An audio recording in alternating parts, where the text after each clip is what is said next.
চুপিসারে বিয়ে করলেন ছোট পর্দার জনপ্রিয় অভিনেতা রবি সাউ। পাত্রী অনেকেরই চেনা, অভিনেতা আদ্রিত রায়ের প্রাক্তন প্রেমিকা সুপ্রিয়া মণ্ডল। দ্বিতীয়বার বিয়ের পিঁড়িতে বসেছেন সুপ্রিয়া। প্রেম বা বিয়ের কথা কাউকেই টের পেতে দেননি অভিনেতা রবি সাউ। সমাজ মাধ্যমে হঠাৎই ভাগ করে নেন নিজের বিয়ের ছবি। অভিনেতা আদ্রিত রায়ের দীর্ঘদিনের প্রাক্তন প্রেমিকা সুপ্রিয়া মণ্ডলের সঙ্গে জীবনের নতুন অধ্যায় শুরু করলেন রবি। রবিকে এদিন কমলা রঙের কুর্তা এবং পিচ রঙের কোটে একেবারে সাবেকি সাজেই দেখা গেল। অন্যদিকে তার বেটার হাফের পরনে ছিল লাল লেহেঙ্গা।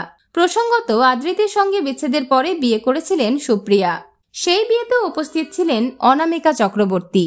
সুপ্রিয়ার দ্বিতীয় বিয়েতেও দেখা মিলল অভিনেত্রী অনামিকার। সান বাংলার ফাগুনের মোহনা ধারাবাহিকে একসঙ্গে কাজ করেন রবি সাউ এবং অনামিকা চক্রবর্তী।